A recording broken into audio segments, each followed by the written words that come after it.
Hola, ¿qué tal? Hoy vamos a meternos con una de las herramientas, diría yo, más importantes del análisis macroeconómico, los famosos números índice. Son de verdad la clave para poder entender cómo los economistas consiguen medir fenómenos súper complejos y que además son vitales para cualquier economía.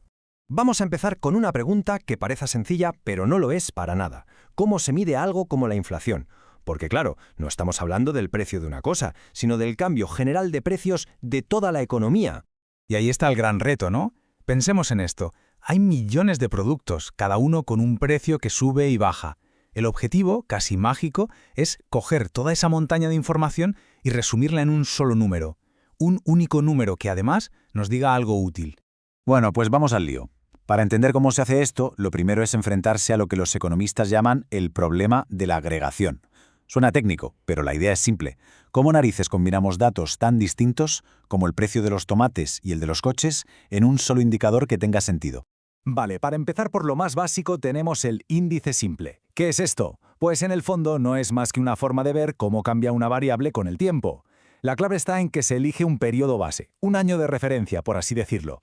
A ese año se le da el valor 100 y a partir de ahí todo lo demás se mide comparándolo con ese punto de partida. Es como poner un poste kilométrico para saber cuánto hemos avanzado. Miremos este ejemplo, que se ve súper claro. Ponemos el año 2023 como nuestra base, o sea, le damos el valor 100.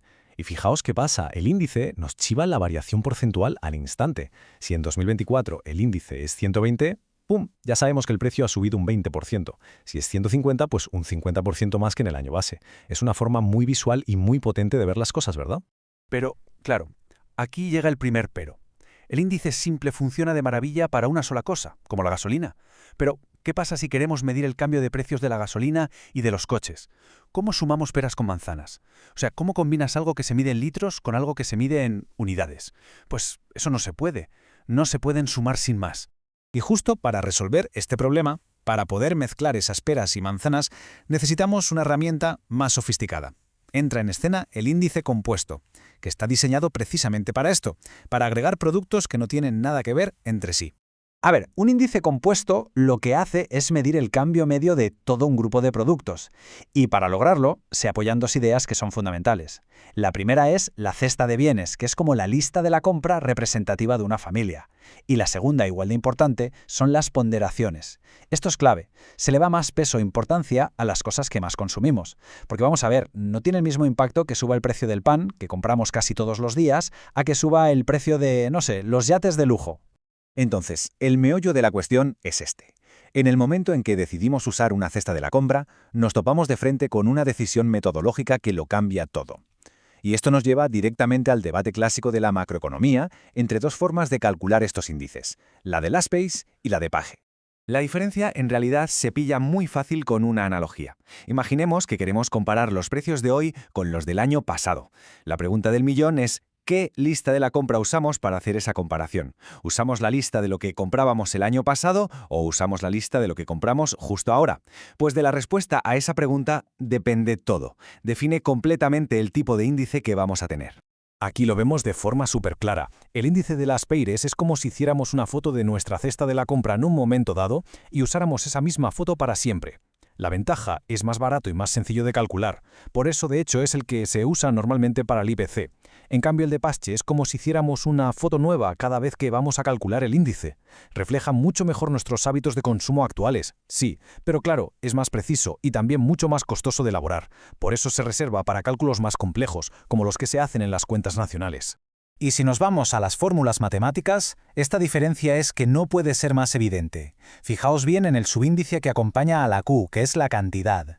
En la fórmula de las Peires siempre vamos a ver Q sub 0, o sea, las cantidades del periodo base. Pero en la de Pache veremos Q sub t, que representa las cantidades del periodo actual, del momento t. Parece una tontería, una letra pequeña, pero os aseguro que esa letra es el corazón de toda la diferencia metodológica. Venga, pues dejemos un poco la teoría y vamos a ver cómo todo esto aterriza en el mundo real. Y lo vamos a hacer viendo cómo se aplica en los indicadores económicos más importantes de Argentina. En Argentina, el organismo encargado de esto, el INDEC, calcula varios de estos índices. El que nos suena a todos, claro, es el IPC, el índice de precios al consumidor.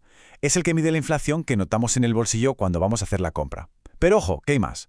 Está el IPIN, que mide los precios al por mayor, o el ICC para los costes en la construcción. Y luego está el rey de los índices, el más amplio de todos, que es el deflactor implícito del PIB. Ese ya no mide una cesta, mide el nivel de precios de absolutamente todo lo que se produce en la economía. Y ahora sí que llegamos a lo que para mí es la aplicación más potente, la verdadera magia de los índices de precios. Su capacidad para separar lo que es crecimiento de verdad de lo que es simplemente una subida de precios. A este proceso se le llama deflactar. Tal y como se explica en la bibliografía del curso, cuando oímos hablar de valores en términos reales, de lo que se está hablando es de coger los valores nominales, los que vemos en las etiquetas, y quitarles el efecto de la inflación. ¿Para qué? Pues para poder comparar el poder de compra de verdad a lo largo del tiempo. Es básicamente la diferencia entre tener más euros en la cartera y poder comprar más cosas con esos euros, que no siempre es lo mismo.